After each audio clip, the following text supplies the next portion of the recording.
Selamat datang di channel saya Serangga Gatal. Jangan lupa di subrek, like and share. Mimin doakan semoga kita sehat semua. Oke, kita mulai. Tulang tangan seputih salju dengan energi abadi terletak dengan tenang di dalam kotak perunggu. Ada rasa aneh dan menyusup dalam misteri. Hanya dengan melihatnya, Suyi merasakan tekanan mengalir ke arahnya. Semangatnya berdenyut. Dalam keadaan kesurupan, dia melihat pemandangan. Hujan darah. Langit runtuh. Jiwa yang tak terhitung jumlahnya telah mati dalam keputusasaan. Satu demi satu, kekuatan aturan langit sebesar naga biru hancur dari langit dan jatuh ke tanah. Kontrak para dewa tidak dapat dilanggar. Ada teriakan sedingin es dan agung yang bergema di seluruh langit dan bumi, seolah-olah tuannya telah mengeluarkan dekrit. Setiap kata bergema, dan langit dan bumi terguncang hebat. Suyi mendongak. Tapi saya hampir tidak bisa melihat sosok pendukung ilusi berdiri di atas langit. Tapi dengan tembakannya, perampokan tak berujung meledak dan turun ke dunia itu. Orang-orang yang bertarung seperti dewa dan iblis semuanya terluka parah, dan banyak yang hilang dalam perampokan. Menurut kontrak aslinya, kekuasaan bukan milik era ini, dan tidak boleh ikut campur dalam kebangkitan dan kejatuhan era ini. Kamu melewati batas. Tiba-tiba terdengar suara dingin. Boom! Sungai waktu bergolak dengan keras, dan deburan ombak menerjang. Dalam sekejap, gambar ini tiba-tiba runtuh. Sebelum Suyi sadar, gambar lain muncul. Hanya saja tidak sama seperti sebelumnya. Padanya, ada perampokan yang mengejutkan berlama-lama, mengikis vitalitasnya. Tapi dia mengabaikannya, dan dengan susah payah, dengan hati-hati memasukkan tulang tangan seputih salju ke dalam kotak perunggu. Apa kontrak para dewa? Mereka takut, seseorang bereinkarnasi. Suara serak, gumaman rendah terdengar. Pria yang terluka parah, memegang kotak perunggu di tangannya, duduk di sana sendirian, tampak kecewa. Sayangnya, saya khawatir Hong Yulu tidak akan bisa lagi melindungi tulang abadi ini untuk para senior. Tapi saya yakin para senior akan kembali cepat atau lambat dan mendapatkan apa yang mereka inginkan. Layar menghilang. Suyi tenggelam dalam pikirannya. Tulang tangan diam-diam beristirahat di dalam kotak perunggu, tapi biarkan saya melihat dua gambar yang sama sekali berbeda. Gambar pertama, malapetaka akan datang, langit runtuh, dan dunia runtuh. Semuanya berasal dari sosok misterius. Seorang pria berjubah putih berdiri di sungai waktu. Orang ini meluncurkan bencana atas nama kontrak para dewa. Tapi pada akhirnya, sebuah tangan giok putih yang ramping terulur dan memulai perang dengan pria berjubah putih itu. Menggabungkan dengan pemandangan yang terlihat di gambar kedua, Suyi langsung memiliki banyak pikiran. Gedung Hong Yu. Orang ini kemungkinan besar adalah Hong Tianzun di mulut Ling. Pemilik tangan giok pastilah senior di mulut Hong Yulu. Wajah sebenarnya dari senior ini tidak pernah terungkap dalam gambar dari awal hingga akhir, yang tidak diragukan lagi sangat misterius. Di zaman kuno, bencana misterius yang terjadi di alam bintang Xuan Huang kemungkinan besar adalah pekerjaan pria berjubah putih ini. Ketika memikirkan ini, Suyi tidak bisa menahan keningnya. Pada awalnya, alam bintang kuning misterius sangat cerah dan makmur. Tetapi setelah menderita bencana misterius itu, aturan Zoutian dari alam bintang Xuan Huang rusak dan benar-benar hancur.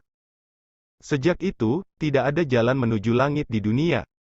Sebelumnya, Suyi masih memikirkan asal mula bencana misterius itu. Sekarang, dia samar-samar mengerti. Seorang pria berjubah putih yang bukan milik era ini, melintasi sungai waktu, meluncurkan bencana tabu atas nama kontrak para dewa, dan menghancurkan dinasti Zhou dari Xuan Huang Star Realm dalam satu gerakan aturan hari ini. Menurut Hong Yulu, maksud sebenarnya dari pria berjubah putih itu adalah untuk tidak membiarkan reinkarnasi di dunia ini. Apakah ini tulang tangan dari peri sungguhan? Pada saat ini, mata Ling ketumpul, dan dia jelas terkejut dan bergumam. Jelas tidak melihat apa yang dilihat Suyi. Kamu tidak tahu asal-usul tulang tangan ini? Suyi bertanya. Lingke menggelengkan kepalanya, lagi pula, aku hanya diubah oleh aturan, dan hal-hal yang aku tahu terbatas. Suyi memikirkannya dan berkata, Apakah nama asli Hong Tianzun disebut Hong Yulu? Ling Ke berkata, tepat. Dalam bencana misterius itu, apakah dia hidup atau mati? Diduga, telah meninggal. Burung itu menghela nafas. Suyi mengangkat alisnya dan berkata, dicurigai? Artinya, Anda tidak tahu apakah dia benar-benar jatuh? Ling Ke bertanya, apakah menurut Anda, jika Hong Tianzun masih hidup, mengapa dia tidak menunjukkan jejak sejauh ini? Suyi tidak bertanya lagi. Dia telah melihat bahwa burung pipit ini tidak mengetahui kebenaran dari bencana misterius yang pecah.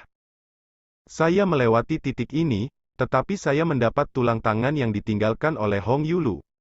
Ini benar-benar aneh. Suyi berbisik.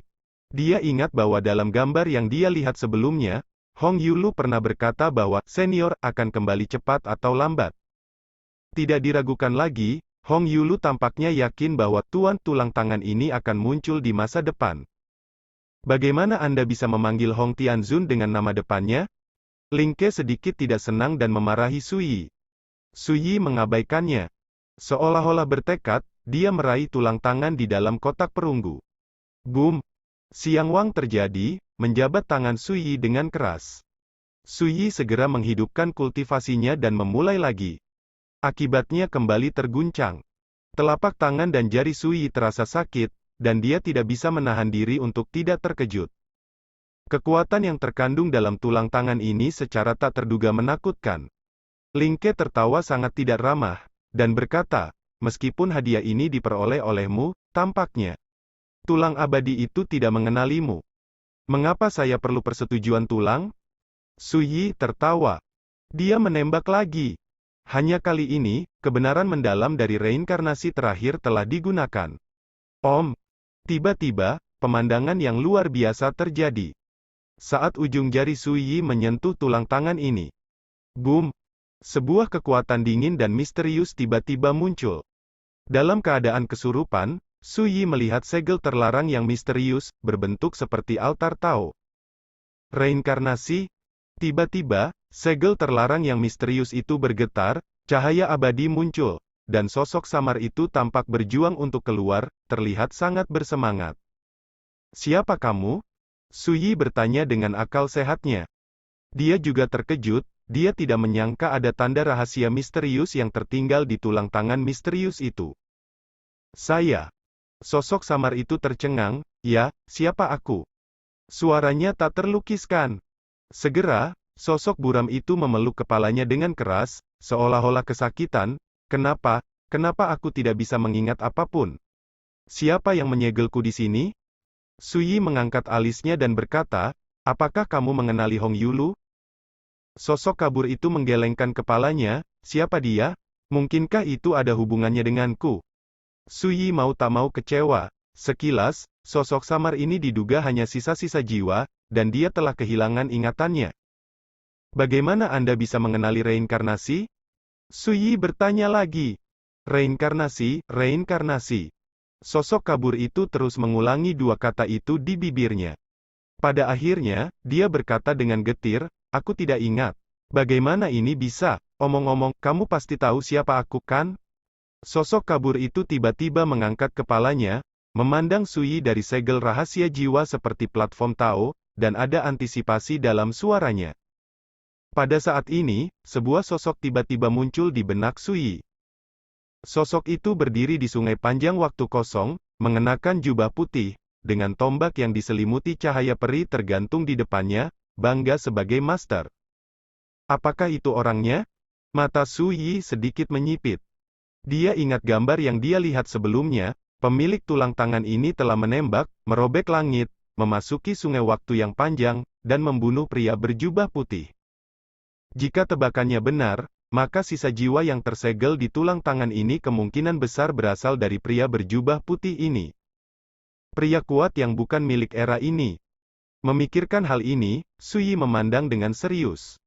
Sayangnya, sosok di segel terlarang yang misterius itu terlalu buram, seperti sekumpulan cahaya dan bayangan yang menggeliat, dan penampilannya sama sekali tidak mungkin terlihat. Rekan Taois, dapatkah Anda menceritakan semuanya? Atau, bisakah Anda membiarkan saya keluar dulu? Sosok kabur itu berbicara dengan cemas. Belum. Suyi menolak secara langsung. Saat ini, dia tidak tahu apa-apa tentang tulang tangan ini, dan dia tidak tahu apa-apa tentang sosok yang tidak jelas ini, jadi dia tidak akan melakukan apapun dengan gegabah.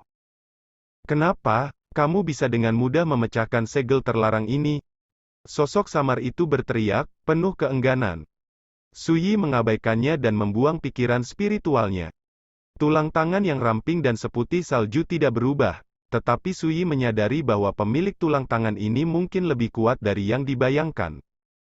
Lagi pula, jika tebakannya benar, itu berarti bahwa dalam bencana misterius zaman kuno, pemilik tulang tangan ini pernah mengalahkan karakter kuat yang bukan milik era ini. Apa yang kamu lihat? Ling Ke mau bertanya. Terlihat ada yang salah dengan ekspresi Suyi. Kamu tidak mengerti. Suyi menyimpan kotak perunggu itu. Dia berencana untuk mengeksplorasi rahasia di tulang tangan ini setelah dia membuktikan alam Dao Realem. Saya tidak mengerti. Ling Ke sangat marah, tapi tidak ada yang bisa dia lakukan. Segera, hujan ringan muncul, mendukung sosok Suyi, dan terus menyapu di depan jalan percobaan. Burung pipit mengepakkan sayapnya dan mengikuti dari belakang. Saya tidak tahu berapa lama. Sosok Suyi menjadi ringan, dan tiba-tiba muncul di depan gunung hitam yang penuh dengan kekacauan. Perhatikan baik-baik di gunung hitam ini, terdapat puluhan monumen batu yang semuanya diselimuti kabut semrawut, menjulang. Ini adalah tingkat keempat, Gunung Miaoyuan. Ling Ke muncul dari udara tipis, di gunung ini, ada 36 loh batu warisan, yang merupakan kekuatan warisan dari sekelompok tokoh mitos yang dipimpin oleh Hong Tianzun di awal zaman kuno. Masing-masing adalah warisan Seon pertama di zaman kuno.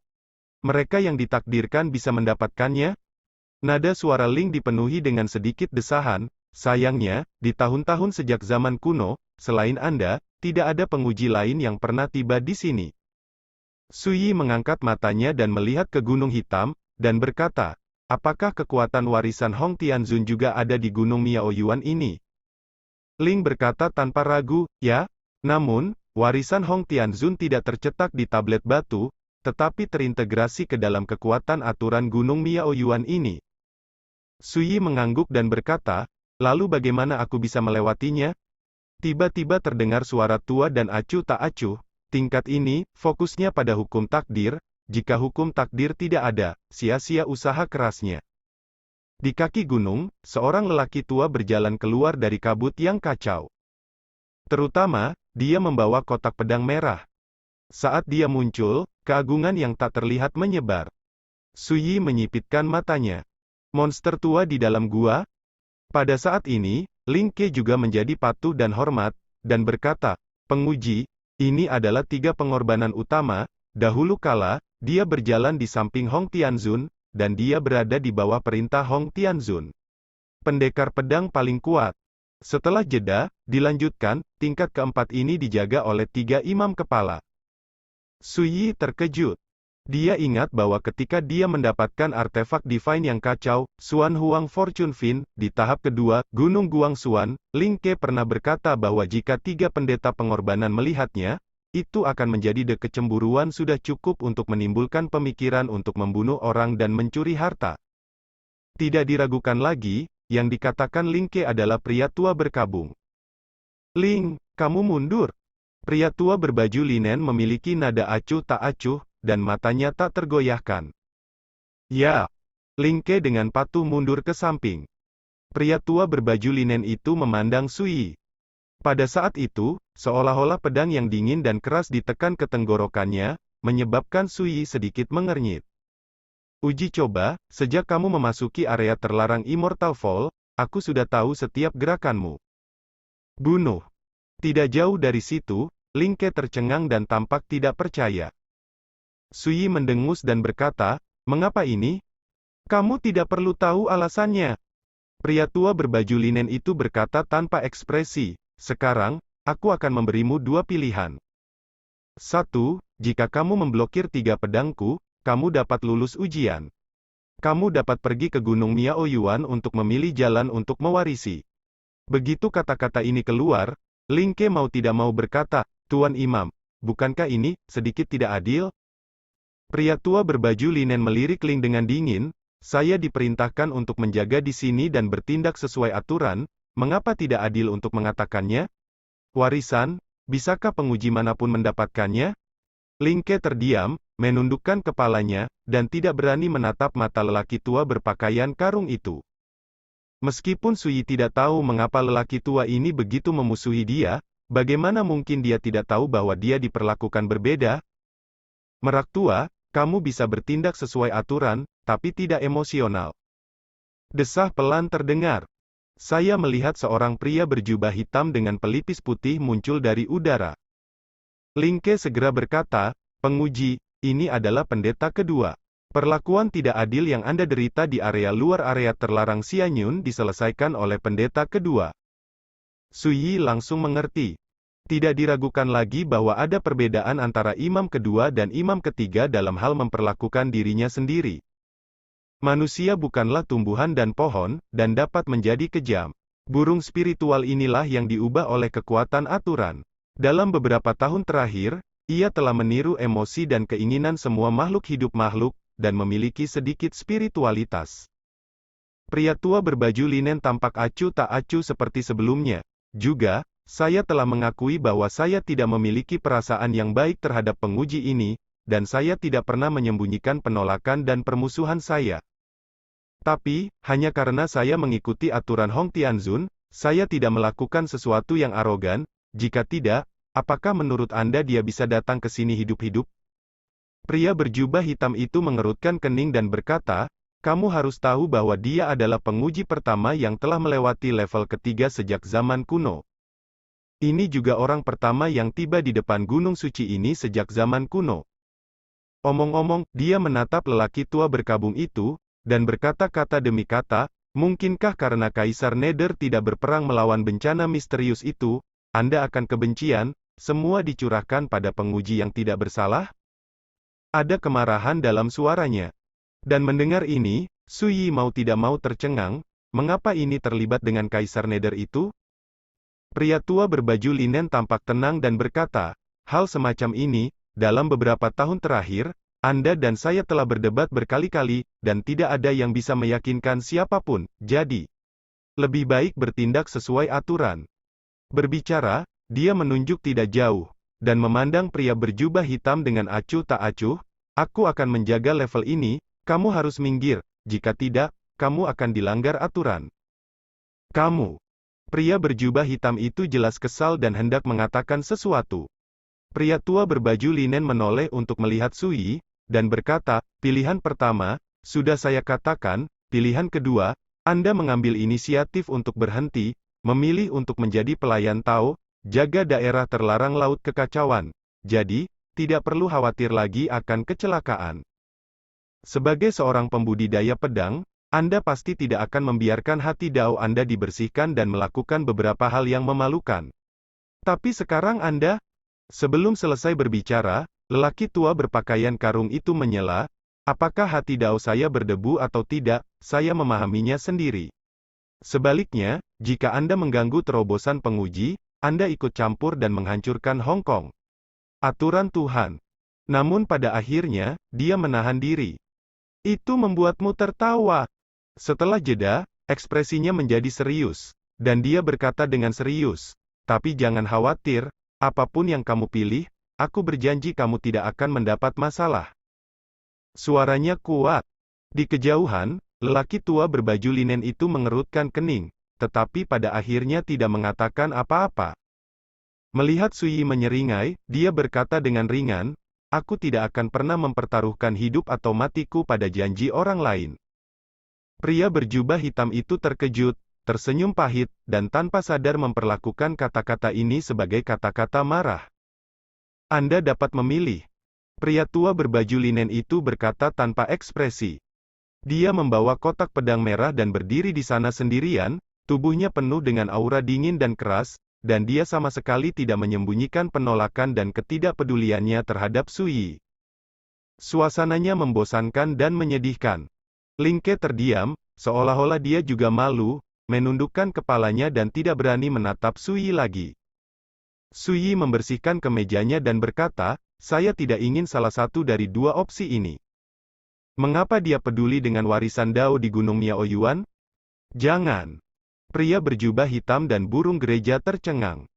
Pria tua berbaju linen itu jelas sedikit terkejut, dan berkata, apakah kamu akan mengakui kekalahan dan meninggalkan area terlarang meteorit abadi? Suyi menggelengkan kepalanya dan berkata, tidak, aku akan berjalan-jalan di laut kekacauan. Ling Ke mengatakan sebelumnya bahwa semua penguji, menurut hasil melewati level, bisakah membiarkan saya pergi ke laut kekacauan untuk berlatih sebentar? Fan, saya tidak tahu apakah ini penting. Ling Ke melirik pria tua berpakaian linen dengan hati nurani yang bersalah, dan segera berkata, lupakan saja. Karena menurut aturan yang ditetapkan oleh Hong Tianzun, Anda hanya perlu mendapatkan tempat pertama di tingkat tertentu. Semua orang bisa pergi ke laut kekacauan untuk berlatih. Apa katamu? Suyi memandang lelaki tua berbaju linen itu. Semua hadiah sebelumnya akan diambil. Suyi tidak bisa menahan diri untuk tidak menatap Ling Ke, benarkah? Ling Ke mengangguk dengan susah payah. Pria berjubah hitam itu menghela nafas dan berkata, rekan Taois, lebih baik kamu memilih untuk melewati penghalang. Bahkan jika kamu gagal, dengan pencapaianmu sebelumnya, kamu dapat pergi ke laut kekacauan. Berlatih. Dia agak malu menghadapi Suyi. Suyi tertawa. Dia akhirnya mengerti bahwa jika dia ingin pergi ke laut kekacauan untuk berkultivasi, dia harus membuat pilihan terlebih dahulu. Saya tidak tertarik dengan jalur warisan itu, tapi sekarang sepertinya saya hanya bisa membuat pilihan ini. Suyi berbisik. Berbicara, dia memandang lelaki tua berkabung itu dan berkata, kamu tidak perlu perjanjian 3 pedangmu, kamu dan aku akan memutuskan, dan kami akan membagi hasilnya sepenuhnya. Pria berjubah hitam itu terkejut. Burung pipit juga membuka matanya. Raja dari alam Xuanhe, ingin bertarung melawan raja dari alam Dongyu? Ini gila. Pria tua berbaju linen itu tertegun beberapa saat sebelum dia sedikit mengangguk dan berkata, keberanian itu patut dipuji. Keberanian? Mendengar komentar ini, Suyi tidak bisa menahan tawa, lengan bajunya membengkak, dan dia berjalan ke depan. Dia terlalu malas untuk berbicara lagi. Boom! Semua mata. Sekian dulu update-annya, tunggu lanjutannya di channel saya Serangga Gatal, di subscribe ya guys. Terima kasih.